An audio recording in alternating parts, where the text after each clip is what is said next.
want to go over there. The fact that all of a sudden, you found this rug and, the police were called and then the cadaver dogs came in. Animals can see spirit. And I see that this was all like a ploy from the spirit world for her really trying to get attention and to really, she didn't know how to communicate and how to speak from the spirit world. And that's what I'm seeing right now. Hold on one second. She does tell me that she did know the old owners of your house when I'm connecting. And she's telling me what's really interesting is that that rug that was placed there was not placed there by the owners. Somebody else placed that rug there. That's the weird part. Hold on. And from what she's showing me, I don't believe that that rug actually came from your house. I don't think it did either because my whole house is hardwood and there's no like nail holes. Like it's like nice hardwood as if there was never carpet above it. I don't believe it came from that house. That's what she's showing me. So what I see is that, there's all different parts to this, you guys, right? And as a medium, like I'm seeing all of this. So I'm seeing your grandfather that's here, that's in the house and with you, right? You have your dog here that's in the house that's with you. But I'm also having this neighbor that's kind of coming in and out. And this neighbor is the reason why your dogs are acting up, the reason why like your dogs are barking and no one's there, all of these random things. And by the way, in the comments, I want you all to know this. If you've gone and had this experience, if you've recently lost a loved one, when souls first pass on and they're transitioning onto the other side, they have to get used to their spirit body. So let's just go back. When we die, we leave our physical body here and our soul transitions onto the other side. So the same way that when our soul enters our body when we're born, we have to learn how to walk, we have to learn how to talk, we have to learn how to use our hands, right? All of these things when we're born into our body. Well, then when our soul leaves our body and we go to the other side, we have to learn all of these things. We have to learn, how to walk, talk, speak, connect, do all of these things. So when your loved ones first transition out, and this may have happened to some of you all in the chat, weird things start to happen, right? Your lights might start to flicker. You might start to feel as though that you're not alone in the house. You might start to feel a weird energy. Some people hear knocking, right? Some people have things flying off the bookshelf. And really what it is this is called a breakthrough sign. So a breakthrough sign is the early spirit communication sign when souls are trying to reach you, connect with you, and speak with you from the afterlife. So what I want you to know is that that's her way, because she didn't have any like living relatives. She didn't have any people like here in this world that were connected to her. Mm-hmm. So, when she got to the other side, because of the fact that you're near her house and she sees your family and she sees this new journey, that's her way of showing you that she's there. That's the craziness. Mm-hmm. Yeah, I was told that she didn't really have much of a family at all. What's crazy is that she definitely shows me that she's very much into like, not in a creepy way, but definitely likes to watch over your kids and like you as like a young family. That's what I'm seeing. The connection is there. And you've already felt this. The fact that you felt a connection to that house and the story and the fact that you felt drawn in was really her spirit making all of this happen. I'm trying to figure out what the rug is. I don't see right now, as of right now, that it's connected to a murder or anything like that as of yet. The only thing that I'm getting on that is that it was placed there by someone else. And I don't think this was not like a recent thing, guys. This happened like years ago, because I see that when it was placed there, like the front yard was at a place where it was dug up. That's what I'm seeing. I'm listening to see if they show me anything else. I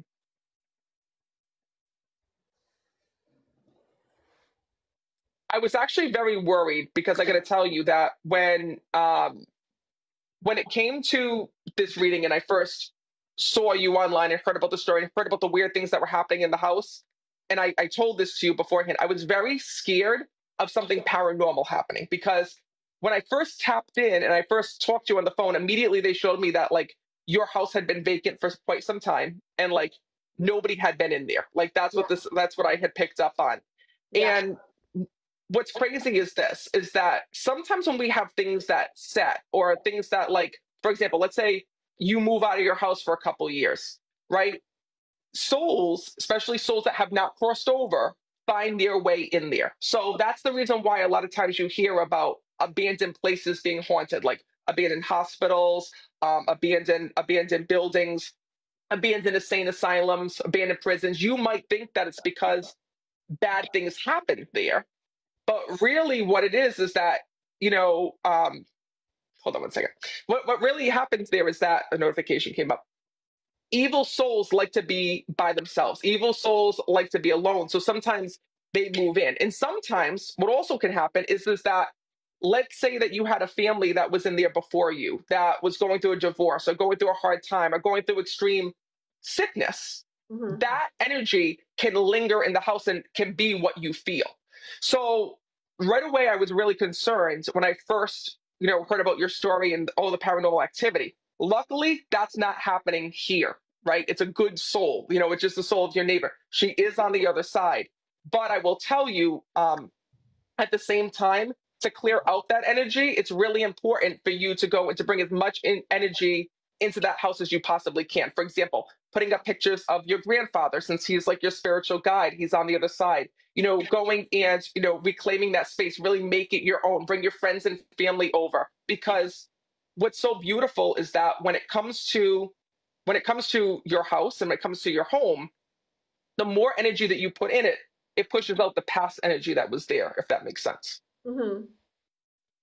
Yeah, and it's never, I mean, a lot of comments have been like, well, aren't you scared? With like the weird things happening. It's never felt like someone was like out to hurt me. Like, even like when the computer broke, I more like took it as like attention. I don't know. It just physically, to me, I haven't felt scared. I gotta tell you that what's crazy is that when I connect with the other side, right, there are times when places are really haunted, right? And then other times, what really happens is in a case like this, it's just a passing spirit. It's a spirit who passed in a nearby area that was connected to the house or the land or whatever it is. Luckily, this is a soul that we can identify, and this is a soul that we know is what's it called? This is a soul that we know wants good things, not bad things. And what I also have to tell you is that your grandfather really wants his presence to be known. That's the soul that's stepping forward, that's with you. And if I gotta tell you guys, if you could see what I see, like when I connect with him, this man had such an amazing personality here in this world when I'm connecting with him. And by the way, he showed me like all these old pictures of himself. Like he thought he was like so good looking here in this world when I'm connecting with him. He used to like make up these stories like that all the women wanted him and like back when he was younger, and like he's bringing that through when I'm speaking to him on the other side. And the first thing that he is also telling me is, Matt, he goes, I just want to let her know that in heaven I'm back to being myself, and he's sorry for what you had to see before he died. Your grandfather actually just said to me that he wants to thank you so much for the way that you never lost sight of him, for the way that you would go and literally make sure that you would check in on him all the time, that like even before he had died, you'd go and visit him. He says, and I got to be a part of her life right up to the very end. And he wants to thank you for bringing him on that journey with you, because you never lost sight of him. And he's actually acknowledging that. He actually is also telling me when I'm connecting with him that at the end of his life, he says, I want her to know that I passed peacefully. He goes, I didn't want to go because he loved his life so much. But he says to me that he got to see everything that he wanted to see. And he's bringing that through.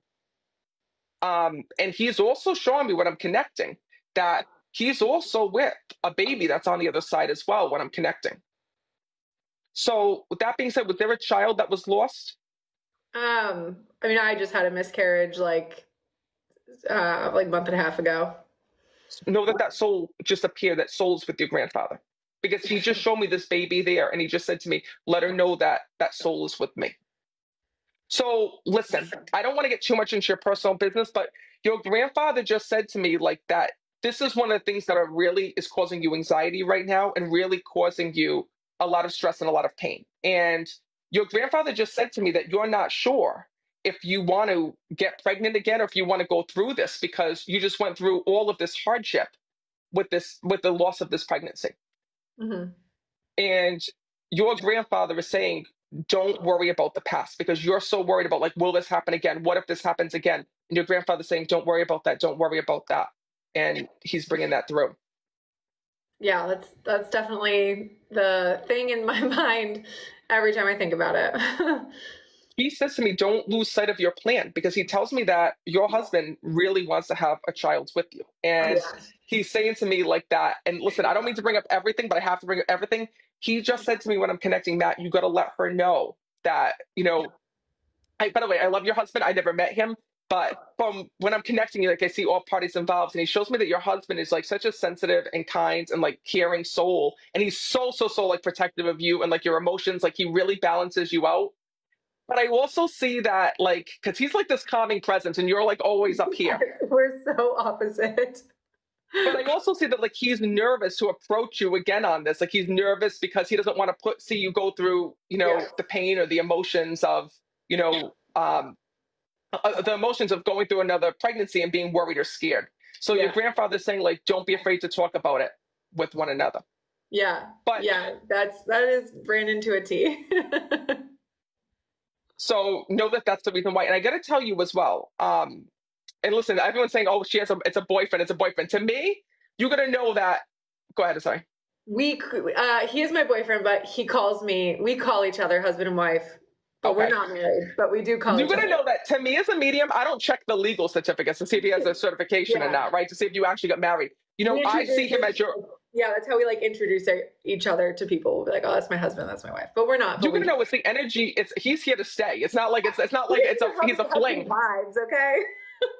Well, you're going to know, like, even like, for example, souls here in this world. Let's say that you were married, right? Here in this world. Or let's go the opposite. Let's say that you weren't. Right? On the other side, a soulmate recognizes soulmate. So some people don't get married here in this world, but are still husband and wife on the afterlife. It's whoever your soulmate is, that's who you're connected to. And that's what I'm seeing. So Yeah. his soul is absolutely connected to you. And I see that like this is such a beautiful thing because when I'm connecting with the other side, your grandfather has really, really been up in the back end of your life without you even realizing it or knowing it. Yeah, and my grandpa hated my boyfriends back in the day, so he would love Brandon. That's crazy. So I know everyone's asking about about the rug, but you guys, the thing is that like if there was something there, right? I'm not seeing anything crazy with that. Like a lot of this, so there's like I said, there's multiple parts with this, and I see that a lot of this attention that has been manifesting that's been coming on. For example, the things we can't explain. For example, Katie's laptop breaking, the fact that this house flooded out, the fact that the day that she moved in, the coroner was pulling out a body, right? This and the cadaver dogs, thank you. The cadaver dogs sitting on that area. Like this is all of those pieces are connected to this neighbor that had died. Okay, that neighbor died, trying to get attention from the spirit world, is making all of these things happen. And souls will sometimes do this to get attention, right? And you always know when a soul's trying to get your attention when things happen in, repeating in repeating phases, right? For example, signs come when you keep hearing the same songs, the same repeating numbers, the same whatever it is. And the only thing that's weird about the rug situation is I do see that it was placed there by someone else. I feel like somebody, and I don't know that what it looks like to me, this was somebody like not connected with the house. It almost looks like somebody had either a contractor or a landscaper or someone get rid of this rug. Like just be like, oh, here, get rid of this for me. That's the only thing that I'm really seeing it. But I'm not seeing like that. As of right now, I'm not seeing anything coming through that it's connected to a murder and stuff case. I mean, that's ideal. Like as nice it would be, I think, if I happened upon a rug in the ground that could have helped a cold case, like that would have been incredible. And to bring, some kind of closure to someone's family would be amazing. But yeah, doesn't mean that it's not, right? But I'm not getting the energy off of it yet. Like there's no soul that's here that's saying I died and I was wrapped up in the rug, right? That's not what I'm hearing. If it was, I would tell you guys. But what's the weird part about this, which I gotta see if anything else comes to me. The weird part about this is the fact that it wasn't in that house, like it was brought in. That's the thing that's really weirding me out because as a medium, like I'm trying to figure out like where the hell, who brought it, how brought it, and how did that come in? Like that's the odd part because it's not like it was just it came from that house and was buried in the backyard. Like I don't see it being a part of that house. Yeah, a lot of people were saying it could be like construction debris from building the house, but that didn't make sense to me because I don't think there was carpet in the house. The only thing that I was picking up on earlier, like 'cause before I even get into the reading, right, there's weird things that will come in, like little like impressions of like what happened or like what took place or like certain things about the area or the lands. And I also saw like, do you know if there was at one point another structure that was either being built over there or that was being built on the property? I don't know. Like I mean, either there's a a shed. garage or like a tool shed Yeah, there's a shed like in the back corner. by that area? On that side of the house, yeah, not very far at all. Okay, because I feel like that might have been when like this was dropped or delivered. Like there was something weird that I'm not able to pinpoint with Hmm. that, but that's also coming up. Um, but yeah, there's not. Luckily, there's nothing that you have to worry about in terms of like staying near or the house being haunted or any evil souls or anything like that. Thank God, because like I said, at first I was worried, and that's immediately like what drew me to you is that when I saw like you and your kids and your family and all of you guys were tagging me on TikTok, being like, you got to see what's going on with Katie, you got to see what's going on with Katie. And immediately, like when we first talked, I was like, oh my God, like I'm hoping to God, like this isn't like an evil entity or something like that. Yeah, and I truly like so many people have been like, "How are you scared? I would have had to leave the house." It doesn't feel scary. Like it really doesn't. Like it. I've wondered who, what, and why, but like it hasn't been like a evil feeling. You will, and everyone's asking like, what about the bonfire smells, right? So yeah, Yeah. so when souls come and visit you, like even as me as a medium, like when I'm connecting with certain souls and connecting with the other side, when souls come to us, they don't speak our same language. So even me as a medium, I don't have her grandfather here being like, hey Matt, can you let her know that I'm here? Tap